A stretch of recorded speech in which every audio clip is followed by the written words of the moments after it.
welcome to another Flying Brian Show rock review. This time I'm going to talk about the latest album from a band from Orlando, Florida that was formed in 1999.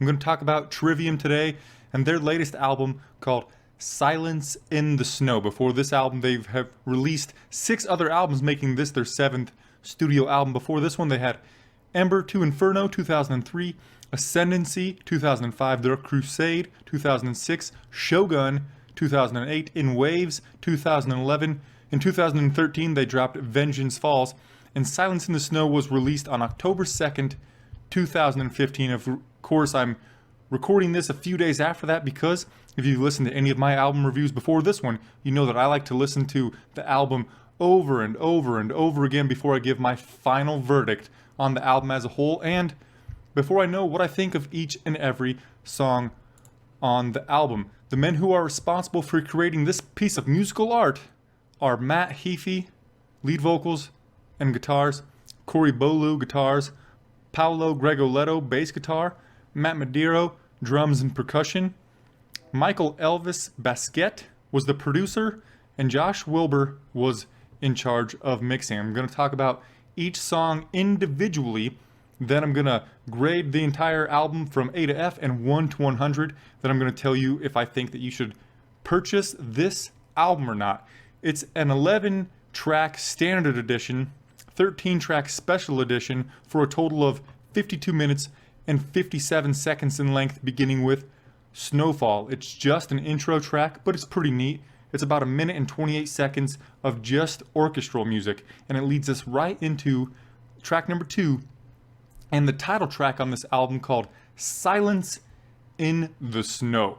It starts with some relaxed electric guitar and some chilled out yet intricate drum work, but you can easily tell that it's building toward something that is a little more intense. At 19-second mark, the intensity picks up and the song turns into a groove metal track. The lyrics and vocals are clean, and that is a theme that will go throughout this entire record.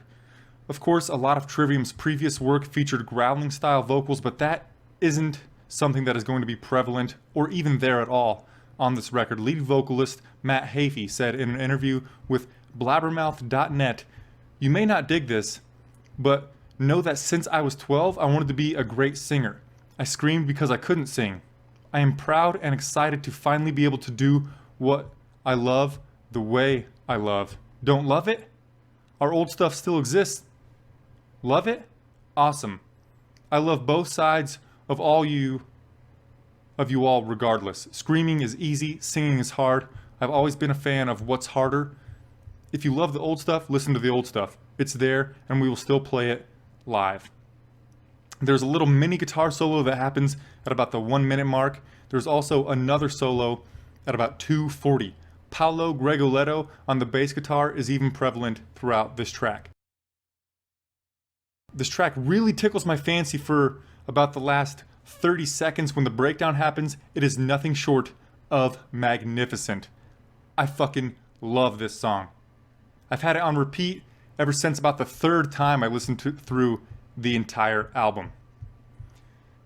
Track number 3, Blind Leading the Blind. It was another song that was released from the album prior to the entire album's release as a way to, as they all are, meant to get us hyped for the album.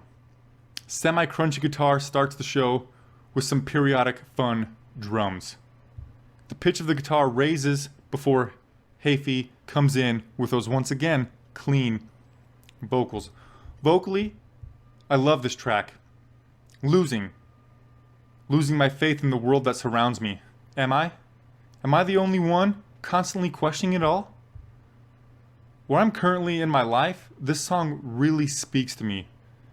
Drums are driving, guitar is powerful, vocals and lyrics are on point. This is a top shelf track. Track number 4, Dead and Gone. Distorted guitar alone brings us into this track. Bass guitar is prevalent and pleasing. That's not something that you hear too often, the bass guitar being in the front, but it is, it's here. When the vocals arrive, they have a real Avenged Sevenfold feel. Prior to recording this record, Hafey said in an interview with The Fight Network that he had been working with M. Shadows from Avenged Sevenfold on realizing his full vocal potential. The guitar solo that happens at about 220 build to an almost face-melting speeds, but doesn't quite reach that face-melting temperature. Track number 5, The Ghost That's Haunting You. The name of this track has a real Avenged Sevenfold feel. The opening guitar feels a bit like Avenged Sevenfold meets 80s stadium rock. Hafey's vocals once again resemble M. Shadows, and adding the background vocals puts a cap on this song overwhelmingly resembling Avenged Sevenfold. Don't get me wrong, I love Avenged Sevenfold, and I'm not saying these similarities are a bad thing. I simply want to state that they sound similar to me. The lyrics really lend themselves to the season, since Halloween is just a couple of weeks away. This is a solid song. Track number 6, Pull Me From the Void. Continuing another theme of this record, the beginning is chilled out before the guitar and drums pick up the pace, entering in that groove or melodic metal feel. The pace of the groove changes throughout the song, but it's always on the slower tempo during the chorus. 2/3 of the way through the song, the breakdown happens, and even it changes the pace. If I have to say something negative, it would be that this song is a touch repetitive, but that's hardly noticeable. Track number 7, Until the World Goes Cold. Another track that was released prior to the rest of the album as a way once again to get us hyped for the rest of the album. Deep drums started off paired with some high-pitched guitar. 10 or so seconds in, Gregoletto reminds us of his presence with a neat bass line, but it's kind of in the background. When Hafey arrives, his voice is altered, not auto-tuned like T-Pain or something, but there is some sort of effects going on. I love the chorus and the smooth guitar that accompanies it. The drums are intense halfway through, and then for a brief moment, they give us a little bit of acoustic guitar. This is the longest track on the record. There is a ton going on, and I love every second of it. Track number 8, Rise Above the Tides. At the beginning, the drums are the focal point, and the vocals are a bit muddy. I struggle to understand what Hafey is saying. As the title suggests, the chorus is about perseverance, rising above the tides. Of course, the lyrics are a little shallow, but I feel like this song was meant to highlight the instrumental talents of the band. Rise Above the Tides does a great job of showcasing the instrumental talents of Trivium. If I haven't mentioned it yet, Matt Madero did a great job on this record. Track number 9, The Thing That's Killing Me. This track does a couple of things that happened up until this point on the record. First thing, a guitar riff starts only on the left channel of the track. Second thing, I've said it on my previous reviews that dropping an F-bomb now and then, if it's just kind of frequent, it could really lend some power to the vocals or to the lyrics. And in this song is the only track on the entire record where Hafey throws in a few F-bombs. And I feel like they did a great job keeping the F-bombs to a minimum, because when they're in that minimum, they actually have an effect. If you say them over and over and over again, like Ivan Moody on Got Your Six from Five Finger Death Punch, it just gets a little redundant, and it kind of cuts away from the rest of the vocals, in my opinion. So I think that they did a great job lyrically on this track. The drum work shines through once again, but the highlight for me is the scaling guitar solo that happens toward the end of the song. Perhaps this song is lacking lyrically a touch, but once again, it's hardly noticeable. Track number 10, Beneath the Sun. 10 seconds into this track, the groove is astounding. Gregoletto and Madero lay a beautiful foundation that makes me want to sway and bob my head with their bass guitar and deep drums, respectively. Hafey projects a deeper tone with his voice than he has so far on the record, and Bolu pairs a majestic guitar sound with it. The song has a lot of great things going for it, but I don't like how it just kind of abruptly ends. Song's happening, then it's over. Peace out. Track number 11, Breathe in the Flames. The last track on the regular edition of the album, I actually purchased the regular edition of the album because I couldn't find the deluxe edition of the album. I drove around town trying to find the deluxe edition of this album. I couldn't find it. There was actually only one place that had this album at all, and they only had the standard version. I was able to find the deluxe songs and listen to them for this review, but I was unable to purchase them. This song starts with some somber acoustic guitar. Hafey uses gritty vocals, not growling, but certainly there's a little rasp there. Nothing like butt rock like Creed or something, but there's a little rasp there. There is an annoying guitar sound that happens at periodic times throughout that hinders this song from having a satisfying groove.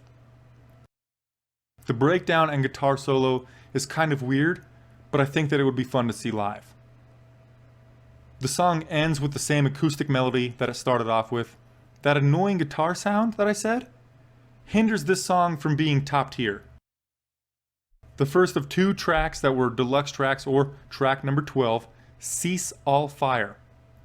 The opening guitar is chill, but does not last long before that power starts up. Staying true to form, the song is a bit melodic.